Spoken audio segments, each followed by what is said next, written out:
Hey everybody, my name is Precious Wallace and welcome to the Keynote Series. Hey y'all. So we're actually going to be kicking off with Syd, and I'm not even going to try to say her last name. I'm going to let her do that. But if you did not know, we are going to be doing these Keynote Series. They are part of the workshops, and the workshops are going to be available through our mneforums.com. Well, the webinars and the live workshops, you got to catch it. You got to register for it and make sure you hop on. So nonetheless, I'm going to let Syd go ahead and introduce herself and tell you about who she is. Thank you so much for having me. My name is Sydne Barard, otherwise known as Designed by Syd, freelance artist. And then I'm also the owner and operator of the Baldy Revolution, which is a social platform for women who have cut their hair and defy, the standard beauty constructs with their short hair. I'm super excited to be here. Thank you for having me. I'm so happy you came. I'm like, somebody needs to know who is ready. Because the crazy part is about, well, actually, anytime and every time someone says they want to cut off their hair, but they need some inspiration. And I'm inspiration, but I ain't trying to be everybody's inspiration. Okay? I'd be like, go to the Baldy Revolution. Okay. Oh, I appreciate that. Yeah. Right. Yeah. You didn't convince a few of my people to cut off their hair. It's good stuff. Look, that's always the part. I think that's the main part that's like kept me going. I've been doing it for like 3-4 years now, and just the stories and like people coming to me and like saying that this page was something that really helped them with their own experience, whether it be deciding to cut their hair, whether they had already cut their hair and they weren't feeling 100% confident and they needed some help, finding people to like relate to and talk to. So that's probably like the main part that keeps me going, is just like hearing that it has that effect on other people. Yeah, and it's a super dope platform. If y'all don't know, the Baldy Revolution is everything for everybody. I don't care who you are. Okay, men be inspired too. Get your life right. Get some Black women on there with waves that are to swim for. Okay. I mean, honestly, I think women can get better waves than men. I thoroughly agree. You know why? Because we know our curl patterns. We know right. where our hair goes. Okay, you know how to tell the barber which way to cut. So the crazy part is, and I'm so happy you're here. I really am. So the crazy part is that I've always wondered, because I've reached out to you before, and you've been like, "Oh, Precious, you just got to stay, consistent and things of that nature." And I'm like, what made you even like want to start the Baldy Revolution, and where were you like in your personal life? Right. Yeah, no, definitely. So I started the Baldy Revolution the summer before my sophomore year of college. So 2016. Mm-hmm. Yeah, the summer of 2016. I had always wanted to cut my hair. That was something that I had always wanted to do. There was a girl that I'd known in high school who cut her hair, and I just thought she was so poppin'. Like, I'm like, to have the courage to be able to do that, stuff like that. And I, at the time, my hair had always been fairly long. I had hair to my shoulders, past my shoulders at one point. But in college, at that point, I had an undercut. So I had like the bottom side of my hair shaved. And I just felt like my hair no longer fit me. I didn't want to do it. I didn't like it. I felt like it didn't really like fit me as a person anymore. And I just wanted to cut it. I had been in a weird type of situationship or whatever, and then that ended, and it was just like, I need something new. I need to do something different for myself, despite all the people telling me not to cut my hair, because I had talked about it for a little while before I did it, and everybody was like, no, your head is shaped weird, like, no, you look better with longer hair. And I think, and this is what I always tell people too, is like, if you see the vision for yourself, like, go for it. And I feel like I saw the vision. Like, I spent like a month at home before. So I had an internship in DC that summer. So I spent a couple weeks at home, and I spent all that time like watching YouTube videos, like watching videos of girls who cut their hair, and just kind of like trying to prepare myself for it, I guess. I'm like an information overload person. I like to do as much research about anything before I do it. And literally the night that I got to DC, I bought some clippers and I cut my hair. I just went for it, and I You didn't even make it to the barber shop. You was like, fuck nope. off. I'm doing it. I'm doing it, and I literally sat and I watched the hair fall, and I remember holding my hands, and I was like, and I was so happy. And then around that time, I noticed a lot of other people were cutting their hair too, and I was like, at the time, I was still on like my biology track. I ended up finishing Howard with a degree in business information systems, but at the time I was biology. So I feel like I was kind of still in the mindset of like scientific theory. So like asking people all the same type of questions, seeing if they had the same type of experience. And I reached out to about like 20 girls, and I sent them a Google form, just a questionnaire asking, you know, what was their experience with cutting their hair? Did they regret it? How did they prepare? Were they scared? Things like that. And across the board, everybody had pretty similar answers. Like they loved their haircut. You know, they learned a lot from it. They didn't regret their decision. And for me, I was kind of like, I feel like this is something. I feel like I could do something with this. I went on social media and kind of looked for what I ended up building, because I didn't really see it. A lot of what I saw was for women who didn't have hair for like medical reasons, or just older women. And I knew I was like smack dab in the middle of that. I was young and I was choosing not to have hair. And I feel like that was kind of like a new like niche that was kind of forming at the time. So I kind of just ran with it. It was a project. Made your own version of hype hair. Yeah, like I mean, it really it's evolved. It was honestly a passion project from the beginning, and I didn't think that here we are years later, and it's having the effect that it still has. So yeah, I'm grateful. I always tell people like I'm so grateful that people connected with what I was doing, and you know, wanted to engage with the page, tell their stories. That's always like the best part, to be able to amplify other people. So. And the dopest part about it for me, because I don't remember when I found it. It was probably a year after you started it, maybe. Okay. Or maybe 2 years, who knows?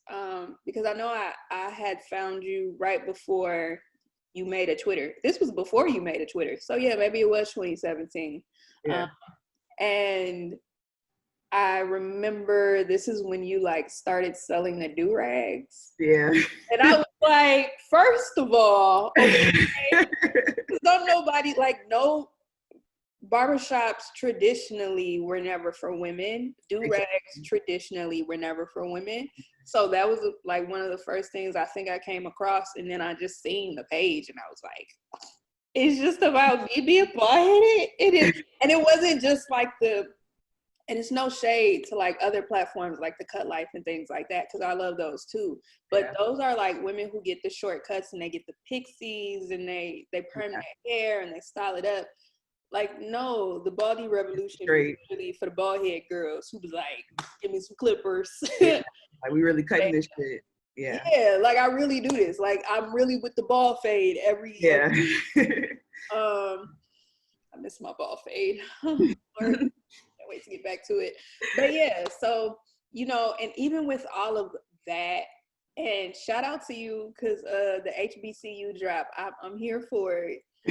So while you were at school, was there ever a moment where you was like, okay, all right, I gotta make a decision? Or were you like, I'm gonna do both? I'm just gonna fucking do both? Because I know now you're in Chicago.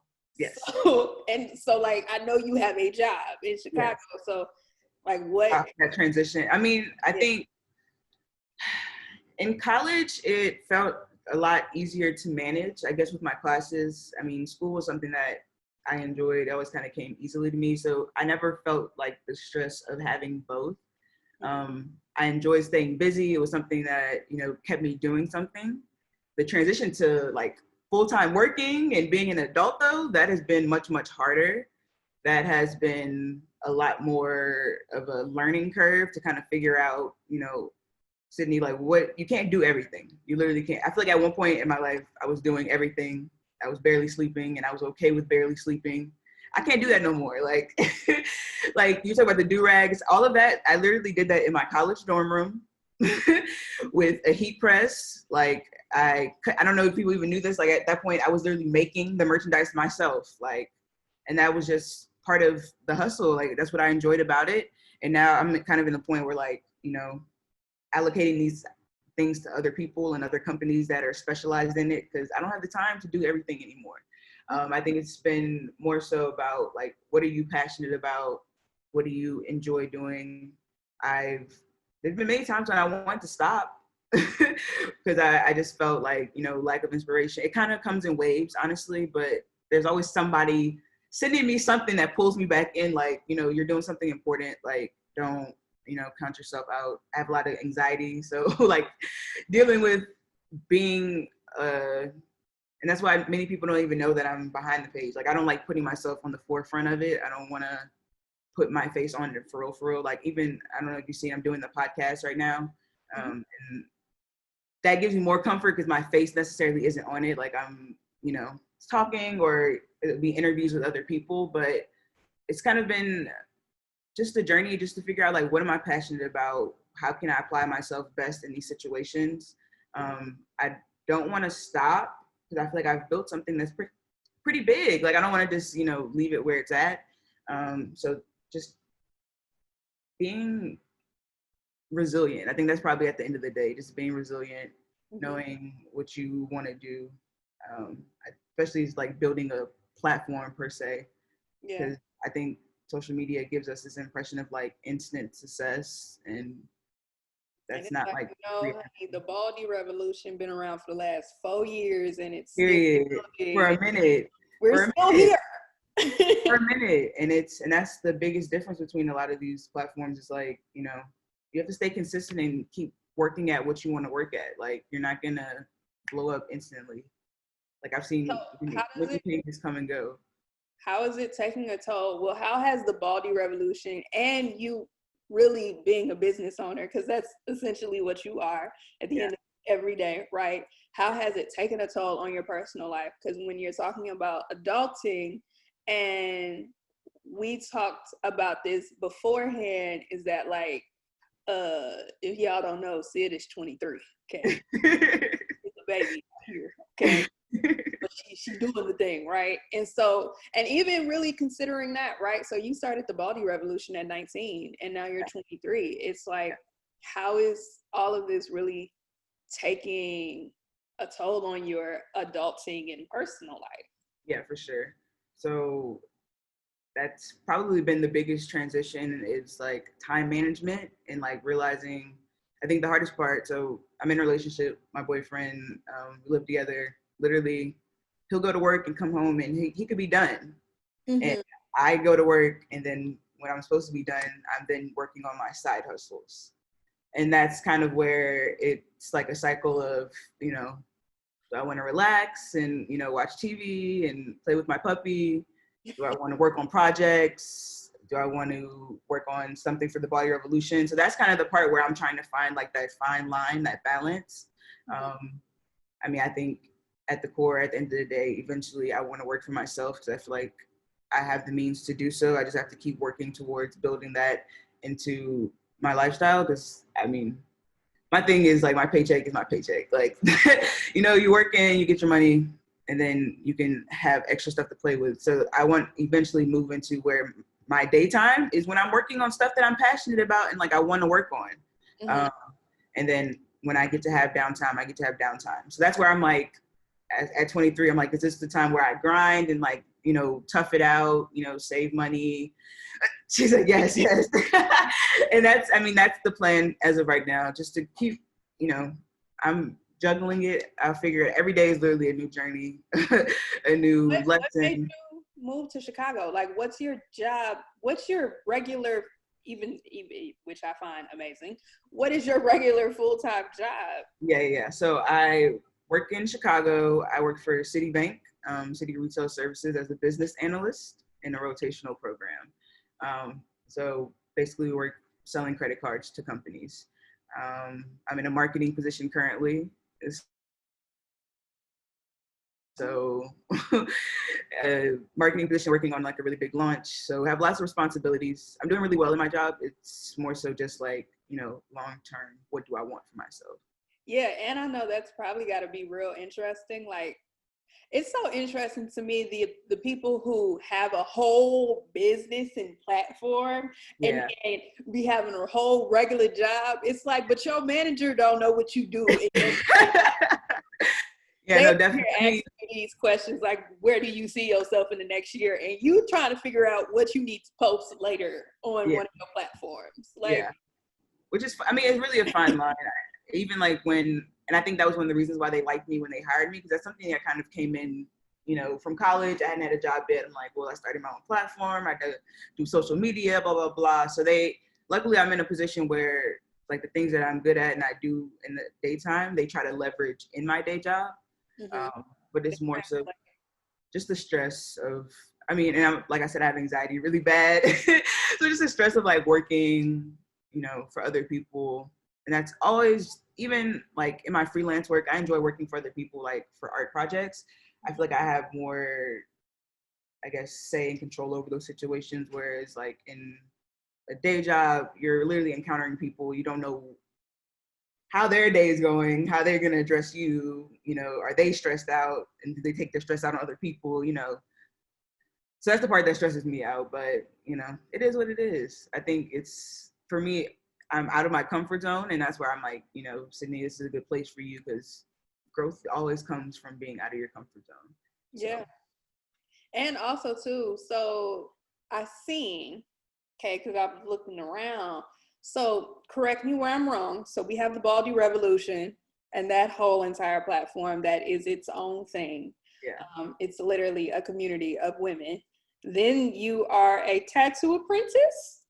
Yes. And, and then you also do design work on the side. And then you also are having a full-time business where where you work full-time for a whole bank. Yeah. On top of all of other endeavors. How are you? How are you even? I mean, I feel like what I'm going through right now is like a try to finding myself and like because I love the Baldy Revolution and what I've built. Like in 20 years, I don't want to be known as the Baldy Revolution person, if that makes sense. I want to be known for like my artwork and hopefully like tattooing, and plants are kind of my thing right now. So maybe some work in plants, but it's an evolution of like who I am and like what I eventually want to become to be. Mm-hmm. And it's interesting. It really is. I mean, I struggle with, like I said, time management. That's probably just the biggest thing. Like how do I find time to do all the things that I'm interested in? Because I'm interested in so much. So yeah, I mean. But also too, what would be the worst? I mean, what would be a bad thing with, in 20 years, if you are the person who is known as the founder of the Baldy Revolution? I think that. I mean, personally, I No, think yeah, that's fair. That's fair. what it might become in 20 years, it might literally be a whole Thing. No, I because I'm a true Capricorn. We always see the bigger picture. Yeah. Right? And so I could see it becoming like a whole school of cosmetology where someone really is coming to learn how to specifically cut women's hair. Yeah. Or even something where it's just a Oprah type of thing where it's a togetherness once a summer, whatever. Like I mean, events are definitely, that was my plan for this year, but COVID. Corona came and swiped everybody's, what they had going on. No, don't do that. So, I mean, eventually that's something my boyfriend is always, he's like, you should do a convention. You should do a convention. I'm like, eventually we'll get there. I mean, right now it doesn't seem realistic with everything going on in the world, but I think it's a good point to work towards. Mm-hmm. And when we're thinking about like the bigger picture, are you like just in grind mode right now to like make everything work?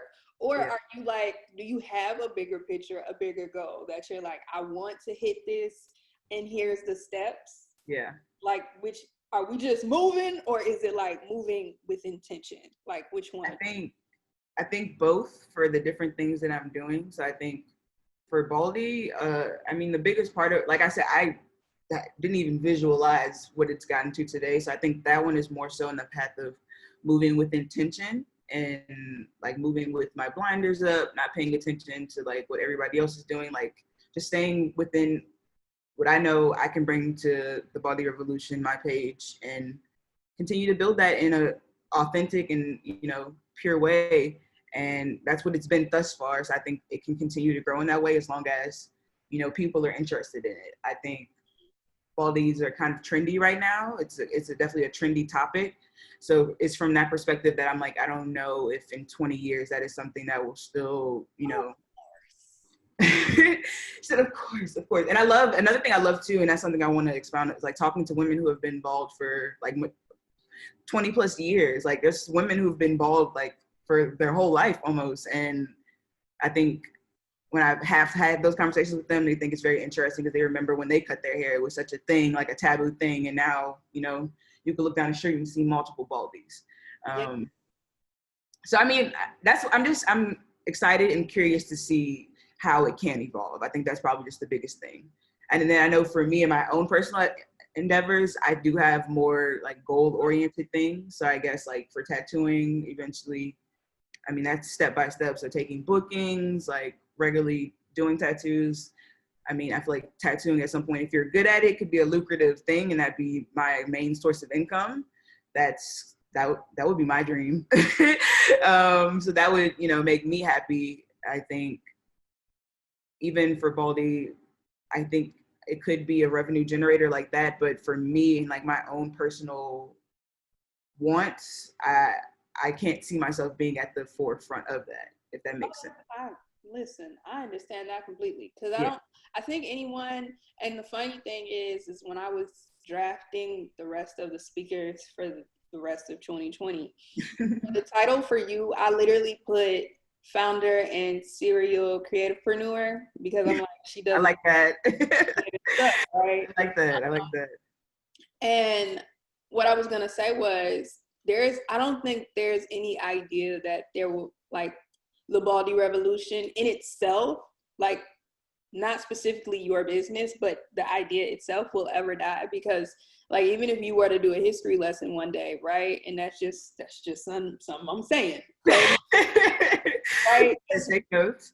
Because like, people, when Black women before used to get their hair cut, you automatically got compared to Grace Jones. Yeah. And then, Whitney Houston, and not having hair on one of her album covers, if I remember correctly, when she has like on the purple dress. Yeah. And then from there, it wasn't until like our generation where like you would get your hair cut. And I hope people don't say this anymore, and people would be like, oh, you got the Amber Rose. Like, yeah, people still say it, unfortunately. this is not, but first of all, no disrespect to Amber, but I right, I remember there was something I posted about that, and somebody like commented like, you have Amber Rose stuff in your store, like how are you saying? I'm like, I have no disrespect towards her, but me as a person, don't refer to me as somebody else. Yeah, because I'm me. Like I'm an individual. Like I'm not trying to imitate anyone else. Right. Like, first of all. That's the sucky part about it, but that's why I'm also saying, like, being bald-headed will always be a wave, because even when Sanaa Lathan cut off her hair, everybody, oh my gosh. Yeah. Tamar cut off her hair. It's like, who just cut off their hair? Tiffany Haddish just cut off her hair, right? Yeah. And your phone, the one on Insecure. Yvonne Orji. She just cut off her hair. It's like the idea of, or just all the different African models who are bald-headed. I can't think of that beautiful woman. She's actually in Black is King. Thanks, Beyonce, for that one. I'm trying to think of, there's so many though. Yeah, there's so many, and even in that with Black is King, there was so much representation of bald-headed women. I was so excited because Yeah. it just was like, There was a model or dancer right next to her who was a blonde baldy. I said, yes. yes. Have you seen it yet? Have you seen the I've seen it. yet? I've seen the clips on Twitter. I haven't watched the whole thing yet. There's a woman, and I'm pretty sure after you watch it, you're gonna go find her. Okay. Who I want to say once you really watch it and pay attention to it, she's like Nala, right? Okay. And she has a pink fade. Mm. Oh my gosh, I was so excited. Yeah. I was so, but anywho, whatever. We're getting off track. This is not a Beyonce moment. But yeah, anywho, so it's just like, I don't think it'll ever die. And so what actually makes you want to get into tattooing? Is it something that is it you just being a creativepreneur who's like, ooh, something else I can do that Yeah. I mean, I think there's layers to it. Let me see. I'm gonna grab some. I mean, I've been drawing like this like my whole life. Like I draw on everything. I doodle like, and since I was young, people have always told me like, you should do tattoos. You should do tattoos. I've always been interested in tattoos. I remember I was probably like in middle school and I designed myself my first tattoo, which I lost it. I'm so mad. I would love to do it, but it was like a picture of a bird. It's always been something I was interested in. It was more so like, society, my family don't really look upon tattooing in a positive light, unfortunately. And I'm kind of at the point where like, I want to live for myself and not for what other people want me to do. And I mean, I love it. I think it's therapeutic. I think it has a message behind it, especially for people who are getting tattoos for certain reasons. And definitely another layer of I'm a creative and I can do something else. So I think it has a lot of layers to it. Yeah, listen, I'm here for all of it. Yeah. Okay. I ain't got no reason to come to Chicago, but I'll make a trip because I like good tattoos. And I mean, Lord, I have tattoos everywhere. Right. Also, yours are gorgeous. Well, thank you. I've actually, I've actually made it a goal to now when I travel out of state to get a tattoo while I'm out of state. Yeah, I think it's a good. I mean, that's my goal is to be like a tattoo art collector. So. Yeah. I got one person, I always forget his name. It starts with an M, who's in Atlanta, who's like a tattoo historian damn near. Oh wow. And his pieces are really dope. He tattooed K Michelle. Okay. He's really dope. I'll send it to you later. But okay. yeah. So what do you find to be like the hardest as of right now, or especially even when people do find out that you run the Baldy Revolution? Like, what do you find to be kind of hard at that point or right now? I mean, I think the hardest part for me is putting myself out there. Like, I'm very good at working behind the scenes. Like, that's where I enjoy being. I don't think I need to be. I could be. I mean, I wouldn't not necessarily be bad at it, but I'm like mental health thing. I don't know if that's something that's in my best interest or if that's something that I should keep pushing myself on. So that's where I'm trying to not let my anxiety stop me from doing things. Have you gotten a therapist, woman? Have you? Because all entrepreneurs, I don't care what nobody say, everybody needs a therapist. Yeah, no, I mean, that's something I have on my list for this year. I've sought out therapists. I'm looking for somebody who's in my insurance, but I mean, mental health is important. I think a lot of us don't even realize how, like, I think I'm coming, this year has just been crazy. I think this year has been like a awakening for me as far as like, even like my upbringing and just, connecting a lot of dots for things that I'd never connected the dots for before. And now here I am trying to be an successful young adult and, still got things in the back of your head that you're trying to sort out. So I agree. everybody. Therapy is great. Everybody should get it for sure. Yeah. When I know I had asked that question previously before, but I'm just curious. So when you talk about like, because you've touched on it, right? And we don't have to get deep into it, but like, I think it would be really helpful for people to hear just your opinion on it about like, and correct me where I'm wrong, but about when you have family that don't agree with how you're moving and what you do, and like how you go about still saying fuck that shit and pursuing your goal and your mission, whatever that be. And I mean, I definitely will speak on it because that's literally what I'm doing right now in my current life and time. But I will say that, I mean, I don't think there's a playbook that each person should follow. I think it's really dependent on you and your own situation. I know for me, I feel like in the past, I've tried to pacify and make situations better, and they haven't gotten better with me putting forth effort. So, you know, what's the point in continuing to put forth effort if it's not going to get better? Especially when I could put that effort into me. My biggest thing right now is I'm young. This is the time to break generational curses. This is the time to set a really strong foundation for myself and the rest of my life. So that's what I'm going to do. Like, that's what I'm going to concentrate on. And this could be family, this could be friends, significant others. Like, this could be any type of energy around you that's not, you know, promoting what you think you want for your life. You got to nip it in the bud, because if you hold on to it, it's just going to keep holding you back. And that's where I'm at the point where I don't want to continue to feel held back from my dreams, basically. Yeah. And that kind of actually answers the question of like, how are you dealing with people who, once they find out who you are, it's like, oh my gosh, because you know, the thing about the internet and all the things is that it promotes hyper accessibility. Exactly. In a way that people get too comfortable.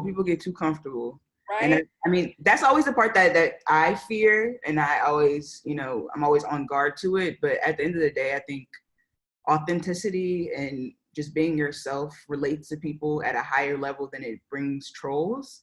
And I've seen that just with Baldy, like the positivity I've gotten has definitely outweighed the negativity. So I just try to like concentrate on that. And I know when I see people on their platform being vulnerable or like being themselves, and I'm like, you know, that's really encouraging. Like, like it's not the end of the world. Like, it's not a bad thing to be vulnerable in front of the internet. I feel like that was something that was like drilled into me when I was younger, that you shouldn't be vulnerable for other people. But that's how we all connect as humans. That's like how we all get to relate to each other.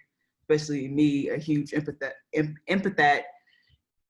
I feel other people so easily. So, I mean, you just got to figure out where you connect and where you're comfortable connecting. Yes. And draw boundaries. And you don't have to respond to everybody. Yeah. Everybody don't need a response from you. Everybody don't need it. And that's hard for me too, because I'm like, there's sometimes where I want to, and I'm like, I think another thing, main thing for people to concentrate on is like, how will this help? How will this serve the situation? Will it serve the situation? Moving with purpose is always, at the end of the day, that's always the motto for sure.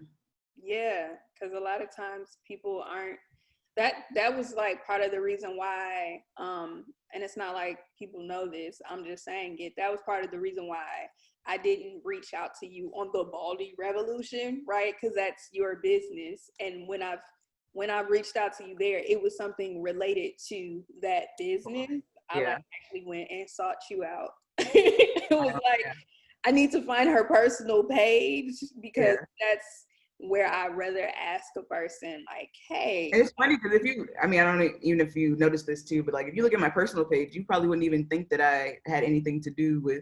No. You know, because it's just all artwork. Yeah, it's not.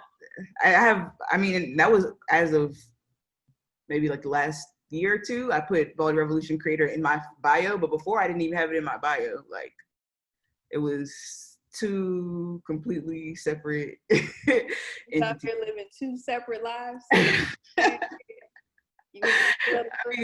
I take joy in like being a mouthpiece for other people on Baldy. So I think that's kind of where cover over me comes in, because I'm like, you know, amplify other people.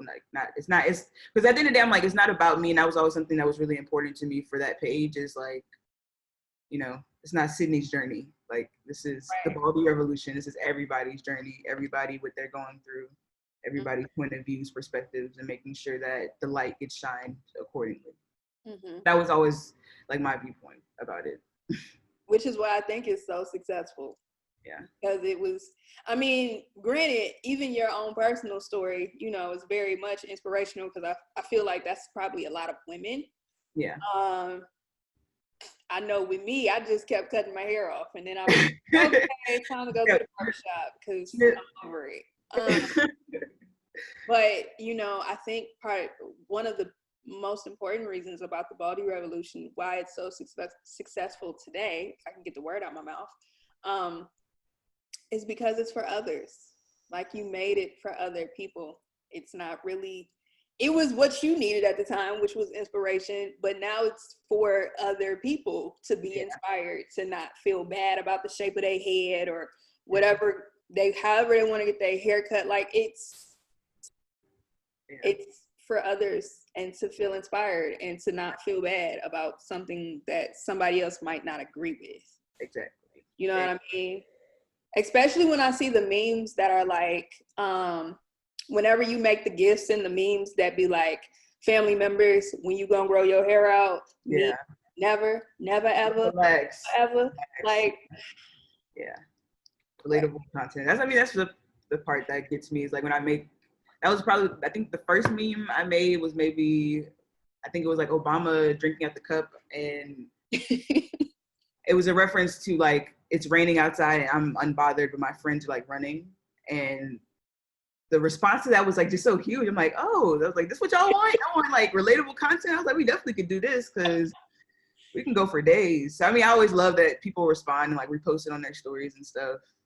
I find it funny. I mean, the experiences are so similar. That's the part that gets me all the time. Like, all these different people, different places, but here we are relating to the same meme. And that's what, you know, makes me happy. That's why you should never shut it down. I don't want to ever go, but before you ever, you know, because I just, you know what, it kind of, like the story that it reminds me of, and I don't know her personally, but it reminds me of Nicole Kane, and how when she started, she had Nicole Bitchy. Yeah. She decided to shut the whole entire thing down, and then she came back with XO Nicole. Yeah. And like XO Nicole is a whole different vibe, right? Better vibe, yeah. With staying consistent, now she has a whole entire team. And I just feel like, I'm not saying you should do that part of shutting it down. Yeah. I feel like if you ever, went and shut down the Baldy revolution, people would be in your DM like, excuse me. No, that's what I'm saying. There was one point where I remember I posted something on the story, like along the lines, like I'm taking a break or whatever. And I got an outpouring of love and just like, like, we need this page. And I was like, and that's what, like I'm saying, every time I've like tried to pull away, it's always like people who bring me back, which I'm always appreciative about. But yeah.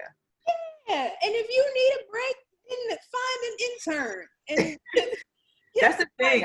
I've done a few like outreaches for interns. I did one recently. I need to follow up with some people. I think the biggest part of having an intern is I myself need to have structure, and I feel like I don't have any structure at all. Well, I have very minimal, like I do everything myself, like literally everything myself, like the Instagram, the Twitter, the merchandise, like everything is done myself. So it can be on the whim and it can be whatever. So that's something, my plan for this year was to build out all of the proper processes so that I can hand it off to other people. And I want to bring on people who are inspired and like, who want to like put into it what I put into it, because I feel like that's something that I've struggled with in the past, or they'll, you know, go and put it into their own, which is fair. I mean, that's completely cool, but I just want, you know, people who want to build this up as well. Right. Not pulling teeth to, you know, get stuff to happen. So. Yeah, man, because the worst thing is building a team that don't have the same support or care. Yeah, for what you're doing, Yeah, and it's, I mean, at the end of the day, it's not like, I just had this conversation now. I was just talking to someone and I said, it's not like, you know, if it's your baby, at the end of the day, you're always going to go harder for it. Yeah. But that does not mean that Yeah. whoever comes on can't be as supportive or as, you know what I mean? Like, Exactly. I still We need should bring our own energy to it.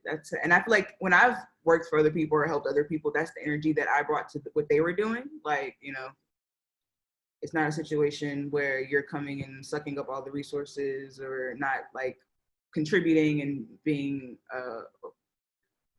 moving with intention. Whereas the opposite, where we can pour into each other. It could be a relationship where you learn from me, I learn from you. You put some great stuff on your resume, and when it's time for you to go, you can go. And I'm not gonna, you know, hold you back or stop you from doing what you're doing. But I feel like that culture of working with people has kind of lost its touch in the last couple of years. Yeah.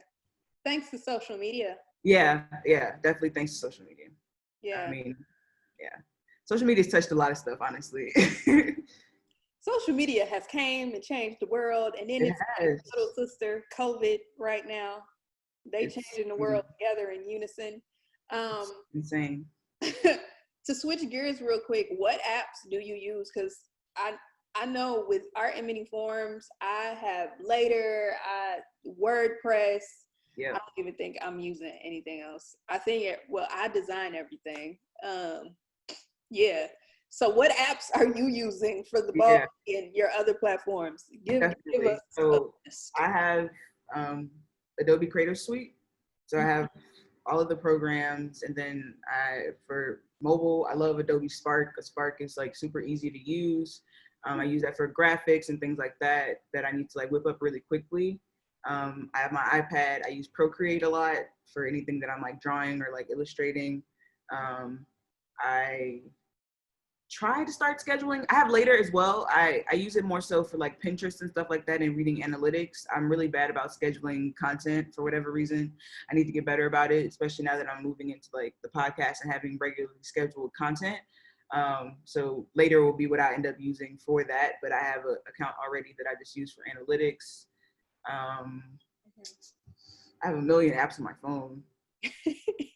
Can we actually, I wanted you to touch on, because I seen that like a month ago, that like the Baldy Revolution, you literally post everything on Pinterest. Yes. But Pinterest is actually the #1 converter. Yes, it is. And I mean, this is probably like the most simple trick that people don't even realize is that you can automate it. So like, I don't even do anything. Like I just post on Instagram and it automatically posts on Pinterest what I post on Instagram. Got it.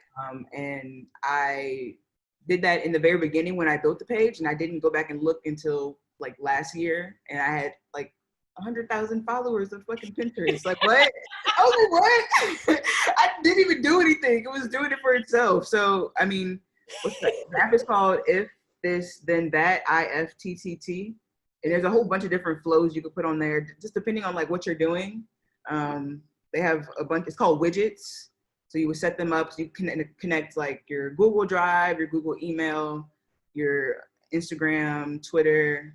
At one point I had stuff posting on Tumblr as well, but I think I stopped that one. And it just automatically, there's literally, just look it up. This is probably like the best little tool. Mm-hmm. That's a whole gem right there. Okay, and so this one is to just post it in all multiple places at once? Yeah. Or you could do a bunch of different stuff with it. Like I have multiple things set up with it as far as like posting on Pinterest. I have one where when somebody gets on the page, it sends me like on my Google sheet, it populates what they input. Like it's just research it. There's literally all kind of different functionalities you could do. You could build out your own workflows as well, but it gets like a lot more technical after that. But like, here's one, is like post my Instagram photos to Facebook page. I have that. So my Facebook runs on my Instagram as well. You can tweet your Instagram as native photos on Twitter. Wow. Get a reminder to put on sunscreen when the UV index is high. Like there's literally so many different things you can do. Like the world is your oyster. Let me know to put on sunscreen. Come on. So yeah, that's probably one of my favorite like little tricks or tools. Wow. Okay. I like this app. I'm actually, if this do that. Okay. Mm-hmm. And I feel like, like I said, I told you I'm like an information overload person. So I go and research stuff. So like once a year I go and look up like the best apps of the year to see if like anything new came out or like stuff that I can use. And for this app in particular, I always go and look up like new workflows that people are making. So like the best, they call it applets. So like the best applets of 2020, I'll probably look up soon and like get them connected.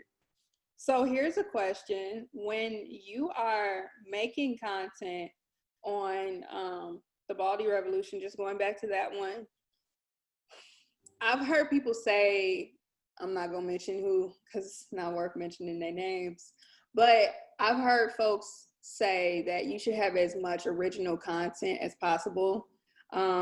What's your thoughts on it? Because most of the pictures you post are just straight up of other women, and unlike other platforms, you actually tag the women, right? But like when it comes to the original Baldy Revolution content, like quotes and things of that nature, like how are you coming up with content? How do you feel about original content? So for me, it really comes in waves of inspiration, and when I'm having inspiration, I literally write everything down. So like I look at my page normally like every day, and my intention is to like try to break up my timeline. So if I see like 3 or 4 pictures of women, I'm like, okay, I need a meme, or okay, I need a quote, or I need to post a blog post or something like that to break up the timeline. And that's kind of how I look at it. There's definitely some times when I have more pictures of women than I have of original content. And I just try not to get down on myself when I do, because I'm like, I know it comes in waves. Like there'll be a point where I'm making lots of funny memes and, you know, asking good questions. It comes and goes for me. And it definitely depends on like what's going on in the times. Like I'm heavy on Twitter, so I'll see if something's like going viral on Twitter that I could like repurpose for Baldy purposes. Like, I don't know if you remember like the table meme that was going around, like what table that you're gonna sit at. I made one for Baldy and it like popped off. And like right before then I was like in a rut and I didn't have anything. I remember that. I remember that because I was like table 4. That's So I mean, it really comes and goes. I think it's important to have original content because that's what sets you apart from, like, I mean, at the end of the day, regardless of like what industry, but I'm gonna speak specifically to Baldy because that's like a really popular thing right now. There's lots of pages and a lot of them do the same thing, and that's just like reposting other people's pictures. So original content is what kind of sets you apart from other people and gets you a different perspective and helps you grow your audience more, I think, in my opinion. And that's the part that makes it fun for me, like to think of new and different things that people react to well that I would have no clue that they would react well to. Yeah. And also too, there are just certain things whenever I do discussions that I just say repeatedly, Lord, anywho, because I was going to say, and also too. But true enough, I think the thing that sets the Baldy Revolution apart from like other platforms, because there are many others, is that like once again, it's probably the fact that it's supposed to be inspirational, so it's supposed to feel like a Pinterest board. But also too, it's so uplifting.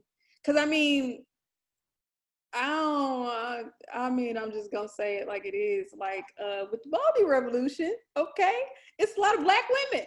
Yeah, definitely. So there be other faces, you know, they pop in and out, you know, Hispanic women, whatever. See, you think, like, people that look like us. Yeah, it's like, oh, that's what sis look like for real. I'm finna go get my hair. Like you have been asking me for years to do waves in my head. Not gonna happen. Yeah. This is me. Okay. So you see these curls? No, yeah, this is real life nappy. Okay, this is a grip. You're funny. I'm serious. Okay, I be wanting to ask, like, you know what I wish? I wish there was a way on the Baldy Revolution to literally ask people, like, directly in the post. Right. You get your waves like that. Exactly like that. No, because I'm not finna do nothing to this. It's not about to happen. But I was gonna say that's probably really what sets y'all apart, because like I know another person who I'll be speaking with later, she owns one of her platforms is her cuts, but it's in the UK. UK, yeah. Yeah, and so like I really love that platform, but also too, like she's really big on color. right? And so that's what makes, for me, that's what makes that platform so big. Whereas with the Baldy Revolution, it's like universal to just everything what Black women can do with yeah their hair. And it's just inspirational. Don't ever delete it, okay? I appreciate it. Thank you. Never delete it. I appreciate it. Leave it up forever. I don't even know what I was gonna say next. I don't even know where we are, if we are at our hour or if we're not. But I don't. We're close, but I mean, I don't know where we are. It really kind of don't matter because Zoom has been loving on us in COVID. Okay, Zoom said 40 minutes is not enough. We understand. Have y'all conversations. So y'all got it. Yeah, do your thing. But yeah, so what's gonna be the goal for? Well, what's the goal for the end of this year going into 2021? Like when it just comes to virtual stuff, because we don't know if we'll ever be able to go outside for real. I just want to continue to work on stuff. I have so many ideas. I think that's probably the part that stresses me out the most and like stops me from doing them, is having too many ideas and not feeling like I can do them all at once, of course. But definitely, like I said, trying to get these processes down so that I can start pulling more people in to help and add new, fresh perspectives. So it's not just me. The podcast is popping. I have some really awesome interviews coming up, so I'm really excited about that. And just seeing where that can grow. I was talking myself out of doing it, but I'm glad I decided to do it.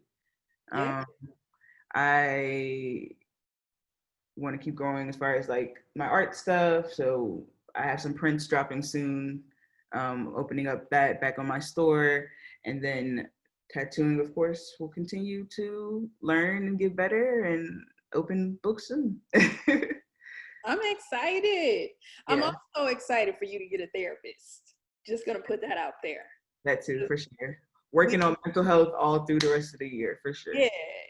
Because the last thing we need is for you, the creator behind all of it, to be actually suffering in silence. Yeah. And business doing well, but like you're actually. Am I doing exactly? Yeah.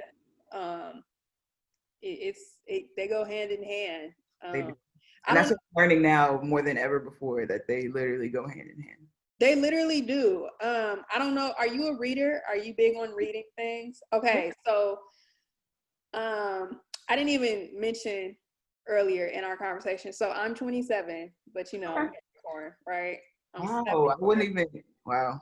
Yeah. Look, I'm knowing when you're like older, you're gonna look like you're in your 20s, like. Okay, because both of my parents set up, neither one of them looked their age. Okay, so you on a good path. You on a good path. Well, thank you.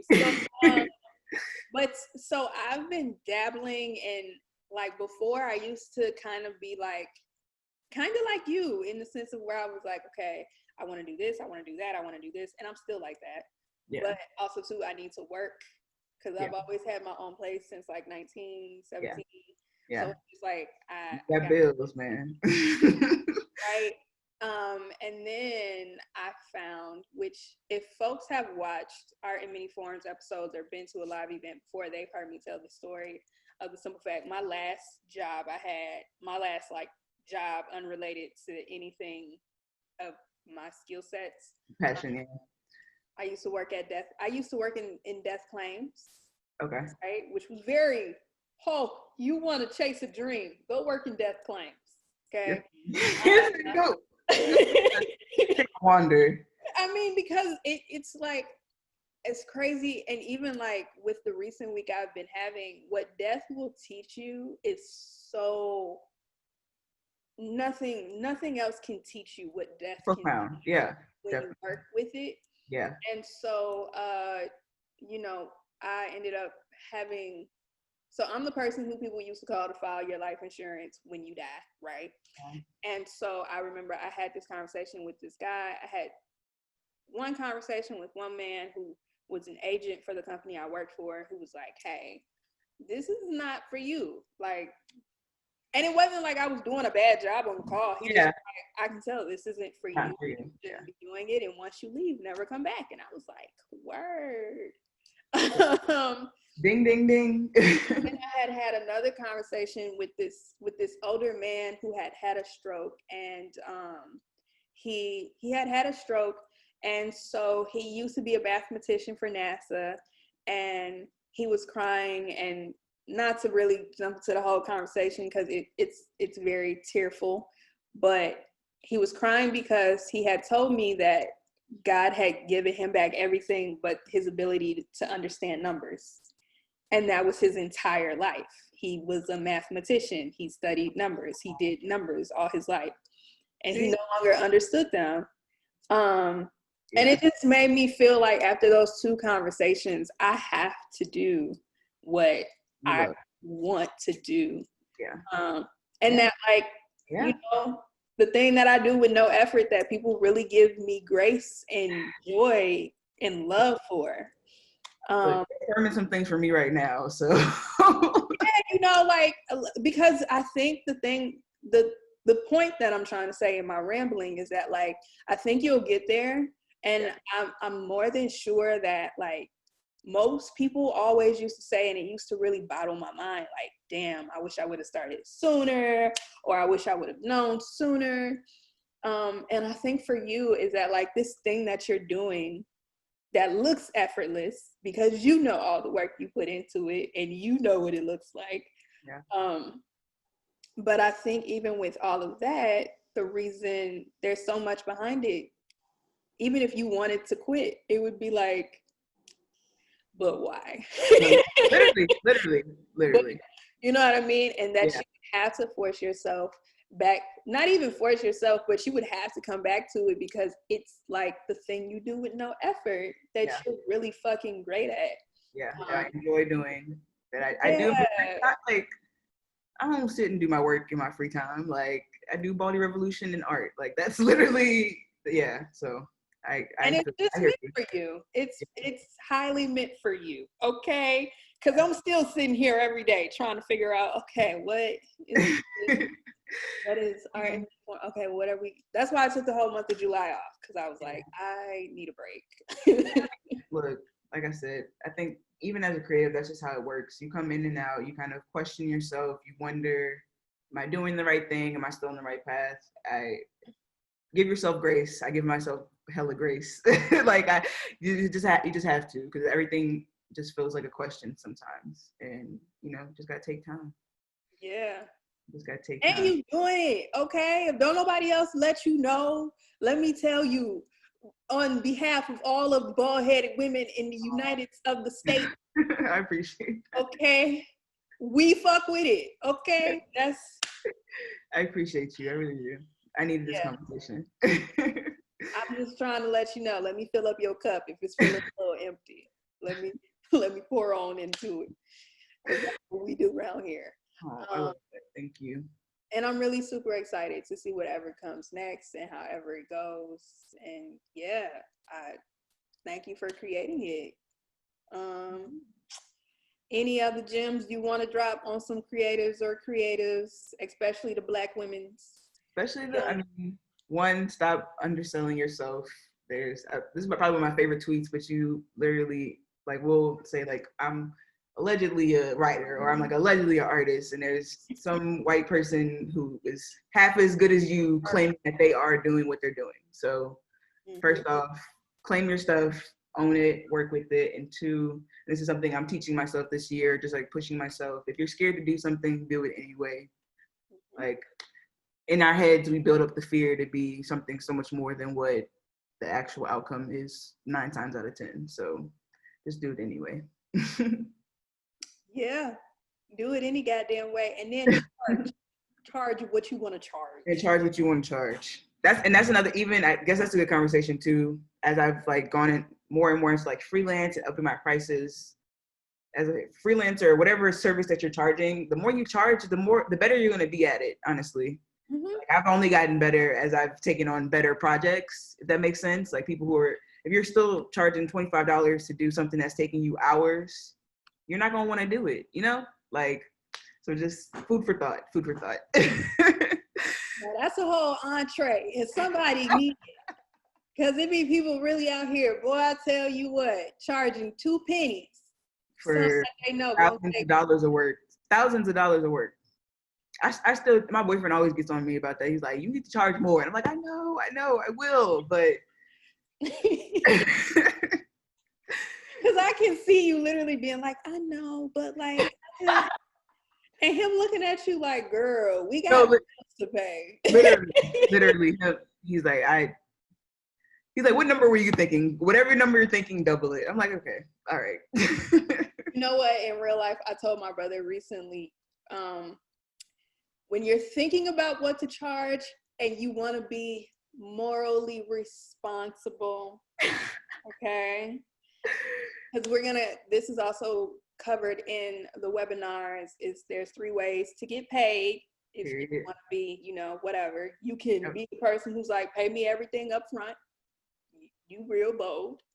You can be the person who's like, nah, pay me at the end. Not that one either. I'm not that one. Not that one either. You can be the person who says, pay me half up front, pay me the other half at the end. Okay, I'm this person. That's me. I'm also this person over here who says, hey, give me half up front as retainer, and then I'm going to charge you hourly. I love being this person. That's a good idea, too. That's a good idea. That definitely works, too. I think that's eventually I want to work towards that model.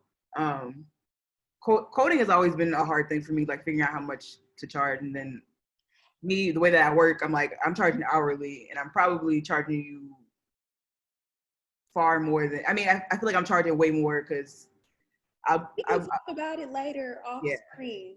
Okay. That's a whole other conversation, but no, yeah, definitely. Good stuff. Don't take money at the end. I learned that super early. Always. Yeah, and that's another reason why I'm like, that third one of 50% up front and 50% at the end, that is short.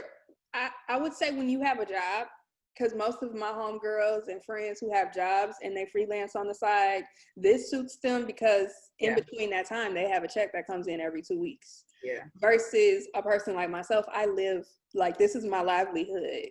Yeah. I don't have time to wait for the project to end because timelines, they do this. They move, that's out of your control half the time. Right. And so, the time. I had a project that started in September and ended in July. I can't wait months for your imbalance. Yeah, that makes sense. What creates number 4 of actually pay me half up front and then run me my hours as I send them to you monthly or weekly, whatever. Whatever you agree upon, but yeah, that works. I think that's smart. Yeah. You gotta be up here with it. Yeah. And this is an important conversation too, because I'm learning this as well. Talking about money and how you get paid was a taboo as well. Like, people don't want to talk about how they make their money, but we all can eat. Like, at the end of the day, we all can eat. There's no reason not to help other people out just because the crabs in the barrel mentality that, I think was forced upon us. I keep saying this and I'll keep saying it because ever since I heard Kevin Hart say it, it's just been in my mind is that there's enough money for everybody. There is. There really is. And everybody does themselves uniquely bring something to the table. Being yourself is literally all you need to do. Like, just be yourself and bring that 100%, and there's room for everybody. Now, the issue comes when you want to start, piggybacking and doing what other people do. Like everybody else. Yeah, that's where the problem comes in. But if you are being yourself and doing what you do and bringing a new spin to what you're doing, there's room for everybody to eat, literally. So, more food for thought. More food for thought, and just I was gonna say what I told my brother, because I feel like I should say this to you too, is what I told my brother is whatever your rent is, right? Okay. Multiply that by 3, and then break it into 50%. So if your rent is $1,000, multiply it by 3. That's $3,000. That way, when you charge 50% up front, you got $1,500. You at least can pay your rent for the month. You'll be Yeah. Yeah. You can at least pay because rent and bills. Listen, That's the bare. You need to be able to pay that off at bare necessity. So that makes perfect sense. yes, because your bills don't care what you doing to get the money. Don't. Not at all. And Corona definitely taught us that when people, I mean, of course they got to make their money too, I guess, they maintain the building, but they was like, oh, you don't have a job? Well, you got a credit card? Really though? You got some money in the savings or something? You need to pay this. Yo. And I will tell you, taxes don't care either. They don't care either. Taxes don't care. These student loans is on hold, but they don't care. They don't care. They're not going to be. Let me not even say that because I'm praying, hopefully, we can get that taken care of. We'll see what happens. Probably not, though. Listen, we trying to get student loans written off, okay? Off, completely. No longer existing. Not paid back at all. Not paid back at all. That's the goal. We'll see. Fingers crossed. Trying to figure it out right now. Oh my goodness. No. Yeah. Anywho, this has been a dope conversation. I'm so elated to have had this conversation. I'm so proud of you, and I definitely want to stay in contact. I mean, the energy. Yeah, because I need to let you know what these should be for web. Just my recommendation. Don't nobody come tell me, "Ooh, Precious, you whatever." Okay. I used to code and design, and then finally the world was like, "Oh, this is two separate jobs." They like to hire for together though. And that's why I was like, because I have my associates is in web design, and then my bachelor's is in graphic design, which it really don't matter because I was a MySpace child, so I've been designing. That's what, and this whole generation of kids literally was coding. I was jailbreaking my iPod. I don't know if you know jailbreaking my iPod Touch. I was doing all that. Like, listen, I am old enough that I can say I was trying to figure out how to get my Zoom to operate as, the Zoomy, the old school. Yep, I know exactly. Yep. I was trying to get that to operate as an iPad or as a iPod at the time. At the time, yep. See, look, yeah. That's so funny. Look, the good old days. I would say, but here we are. Here we are in our 20s. So, thank you so much. We're gonna have a conversation off of here. Everybody make sure you actually, now that you've got to see this, tap into the live workshop that actually will, when is our first live workshop is September 25th. So hop in and tap in and you'll get the webinars. Tap. Still don't know how to say her damn name. Sweetie. That's another conversation, because have you ever really thought about her name? Right. And then also her real name, she should have went with her real name. Her real name is cool too. It's something different. It's like, is that something with a diamond in it? But yeah. If our people come across this, it's no disrespect. It's just, no disrespect. I love her. Because when I heard it, I was like, you mean like how your grandma said it? Oh, sweetie. Aw. So like, I think. My girl. She cute though. Okay, with her whole icy brand. Don't be great. Thank you all. Thank you. Syd, thank you.